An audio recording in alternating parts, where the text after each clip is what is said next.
on this reconciliation package due to his ongoing concerns over inflation. So if you weren't betting on the Inflation Reduction Act manifesting itself this week, I don't blame you.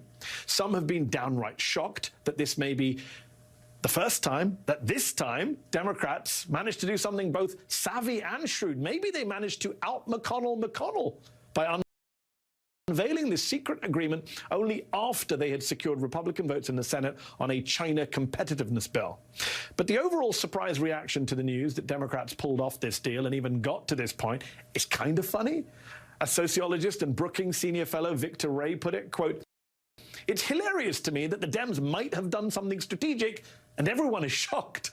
Keep hope alive, guys." Now, the bill is expected to hit the Senate floor next week. Majority Leader Schumer wants it passed before the August recess. But will it definitely pass? I mean, remember Kyrsten Sinema. And even if it does pass, will Democrats be able to use it to save themselves in the November midterms? Joining us now is Senator Amy Klobuchar, Democrat from Minnesota, who has been publicly championing this deal. Senator, thank you for being here tonight. This is a big victory for your party this week. But a question still on the table is this. Once the bill passes, will it work to get voters to the polls? Will people credit you for it? Because there's a poll out from Third Way which shows only 1 in 4 Americans even know your party passed the bipartisan infrastructure bill, and that was last year. Okay, Mehdi, they may not know all the names of these bills, but they know when you have their backs. And what's happening right now, thanks to Chuck Schumer's leadership and patience and really all the Democrats who have hung together, is not only are we making, as you pointed out, the most major investment in climate, just when we've seen forests burning in California and in the West and last summer all over my state, but we also are standing up for seniors, 46 million people who've been being ripped off by the pharmaceutical companies, who got written into law, the pharma companies, 20 years ago, a provision that banned Medicare from negotiating for less expensive drugs. They thought they owned Washington, and now our party is standing up and saying, no, you don't. We're on the side of the consumers here. And so that is a big deal, yes. Not to mention finally putting in a corporate minimum tax. There's many, many good things in this. And your question, will it help? Yeah, because we're going to have their backs. And the Republicans, as Jon Stewart so well pointed out just now to you on the New Jersey Turnpike, that they aren't even standing up for the veterans and just voted down the burn pit bill that we've been trying to pass for years for our brave veterans. So I think we've got some pretty good arguments to go bring to the voters in August.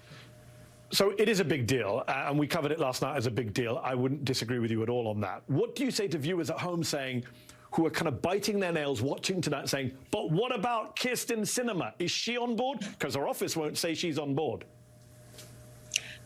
She said she's reviewing this. Pretty normal. You know, she just got it. But when I look at her record here, she has strongly supported the environment. Arizona, obviously, having their own share of hot weather and fires in the past and all kinds of issues. So that's going to be weighing on her, I'm sure, as well as the pharmaceutical piece of it. Well, I would have gone even further. She was part of those negotiations a few months ago, and it's basically that same plan to start negotiating 10 drugs and go up to 15 more and 15 more and then 20 more and 20 more. So I'm very hopeful about that, but of course she's going to be looking at it. But I think we're going to see a unified party, especially with what we're up against on the Republican side.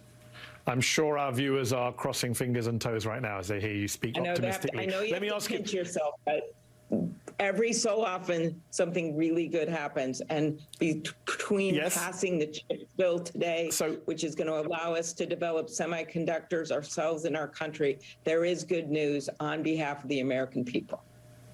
So more good news would be if the Senate can protect same-sex marriage, a fundamental civil right that is under threat right now thanks to the Supreme Court and this Republican Party. And yet Susan Collins, Republican senator from Maine, is saying today that the way in which your party surprised her and surprised the Republicans, she's saying this deal on the climate could make it harder to lobby her fellow Republicans to get that same-sex marriage bill passed in the Senate. Do you buy that? Are you worried about that? Is this typical Susan Collins trying to cover her? I don't know. Okay. Well, I have a lot of respect for Susan, and I really do appreciate her support for same-sex marriage. And Tammy Baldwin has been working so hard to get this done because, as we know, Justice Thomas laid out a roadmap in his opinion that everything is on the line, not just abortion, but contraception, same-sex marriage. That's why the House passed the bill under Speaker Pelosi's leadership, and now it is over in the Senate. And I don't think you should ever, when I think about this as a whole, and a lot of the Republicans have been saying this, they're saying, okay, we knew you were going to do a pharma deal and stand up with AARP on behalf of seniors, but we just didn't know that you were going to be able to do something about the climate while we have forest fires burning right at the foot of Yosemite. I actually think that's a good thing we got that agreement done. They're welcome to vote against it. I would hope they would be for doing something more on climate, but I don't think that can be used as a reason not to support gay marriage and enshrine something into law that so clearly so many people depend on and have come to expect in terms of the rights of this country. I guess we'll find out very soon just how cynical some of your Republican colleagues are. Senator Amy Klobuchar, Democrat from Minnesota, thank you for your time tonight. Appreciate it. It's great to be on. Thank you. Senate Democrats are hoping that the inflation